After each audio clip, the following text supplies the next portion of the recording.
everyone, welcome back to another episode of the CRNA Club podcast. If you're watching us on YouTube, go ahead and like and subscribe. And if you're listening on your podcast platform, go ahead and hit the follow button and leave us a review. I read every single one of them and it helps us keep going, and we love to see and hear all of your feedback and create content that's actually helpful and useful for your CRNA school application process. Hi, if we haven't met yet, my name is Sachi and I'm a practicing CRNA, and I create educational and helpful content and resources and tools to help you on your journey to CRNA school acceptance. Today, we're going to be discussing 4 key areas of your CRNA school application process that you need to assess and focus on. We'll be using a foundation of a rubric that I use with my one-on-one clients to analyze each area in detail. And by the end of this episode, you'll have ideas for strengthening any areas that might be weak. As you've likely heard, the CRNA school application process is beyond challenging. Getting accepted is harder than ever before. Nurses are leaving bedside care due to an evolving healthcare landscape, and the demand for CRNAs are growing.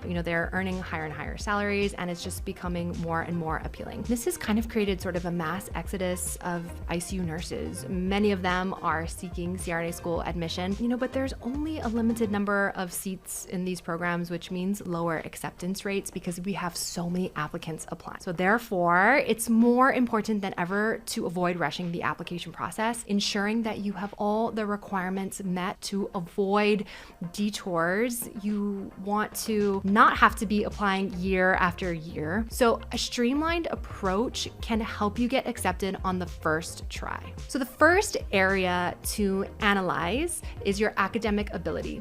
Schools evaluate your ability to handle a graduate level curriculum by looking at your transcripts and your undergraduate grades. They're essentially judging you and your potential for success in a highly rigorous, science-focused program. So many applicants have lower GPAs and you might not be the same student that you were in undergrad 10 years ago. Perhaps you even had an entirely different degree. So on paper, you might appear less competitive because you have that lower overall GPA. But now you're a different student. Now going into CRNA school application, you want to prove that you are, studious, you can get A's in these hard science classes. How do you do this? You want to retake science classes, review your transcripts, and identify any courses where you earned anything less than a B in any of these core science classes like anatomy, physiology, pathophysiology, pharmacology, and your chemistry classes. The other thing that you can do is take graduate level courses.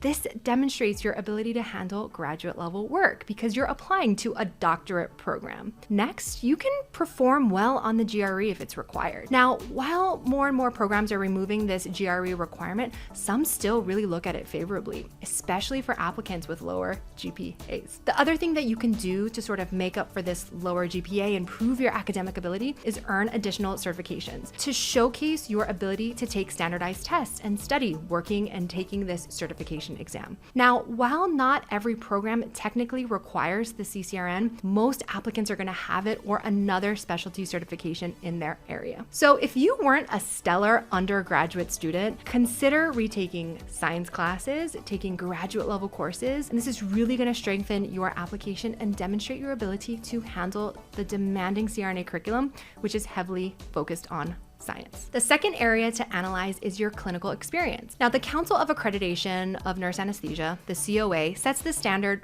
for CRNA programs on who they can accept. They require high acuity critical care experience. Most programs are not going to be accepting ER, OR, or PACU experience. Ideally, you're going to have adult ICU experience or NICU or PICU. Now, there might be some exceptions for units with a different name, like the PACU, that actually are more of an ICU that care for ventilated patients or have multiple vasoactive drips, life-saving devices. In those specialty cases, you might qualify for like a case-by-case basis. You're going to have to reach out for those programs if your unit is one of those higher acuity type ERs or PACUs, that sort of thing. But the reality is most programs require at least 1 to 2 years of critical care experience, and many applicants who apply and get accepted have more. You want to be sure that you are caring for the sickest patients on your unit. This means they are ventilated on multiple vasoactive infusions, have invasive lines and life-saving devices like CRRT or ECMO. Because in short, a strong foundation in critical care experience is crucial for your success in CRNA school. And schools are looking to see if you have that foundation. They will find that out in the interview. If you're looking for schools that accept PICU, NICU, or even ER experience, you can utilize our CRNA school database. It's just $27. You get lifetime access and you can filter. There's a whole bunch of different ways you can look for programs that are right for you. You can essentially find your programs in just a matter of clicks. So the third area to analyze is your professional development. Professional development is what you do that goes beyond your bedside nursing duties.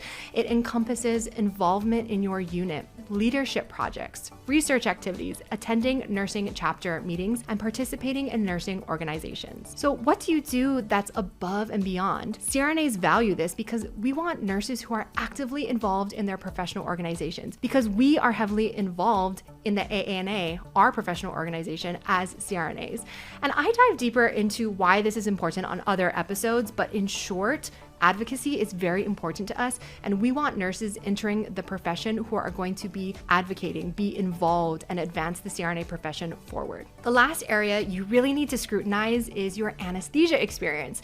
Now, you might be wondering, okay, what do you mean by anesthesia experience? I'm not even a CRNA yet. Well, we look at a few different things here. First, we consider your shadowing experience. Shadowing is important for so many reasons. Number one, it helps you gain a clear understanding of the role of the CRNA, and it ensures that you really know that this is the path that you want to pursue. 3 years is a long time to be in school, and it's expensive. You're going to be coming out on the other end potentially hundreds of thousands of dollars, in debt. And we don't want you to drop out halfway through because you lose momentum or motivation or question if this is really worth it. Shadowing also helps you understand the political aspects of becoming a CRNA and the importance of advocacy that I was alluding to earlier. You can learn about these hot topics and these issues facing the CRNA profession by attending state or national meetings held by the AANA, the American Association of Nurse Anesthetists. Typically, each state has at least one meeting annually, and these are fantastic networking opportunities. You can connect with programs, faculties, and other CRNAs. Additionally, the AANA usually holds 2 or 3 national meetings each year, with the annual Congress and the mid-year assembly being the 2 biggest ones that you're probably going to want to look up. Actively participating in shadowing and attending AANA meetings is a highly valuable opportunity that I 100% recommend.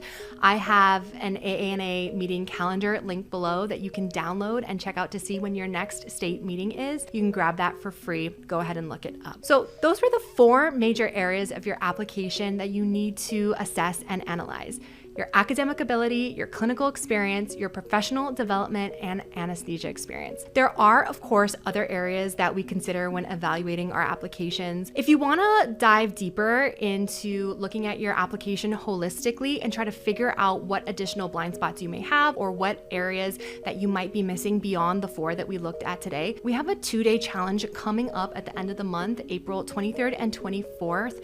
It is going to be a jam-packed event. You have to register for this. It's only $37 and the price is going to be going up on the 20th. So make sure you sign up below. We're going to be giving you a bunch of free downloads and you are going to walk away knowing exactly what your weak spots are, exactly what your blind spots are, and what to do about it. So go ahead and register below. I will see you there. And in the meantime, don't forget to explore the free resources we have at our website, thecrnaclub.com/resources.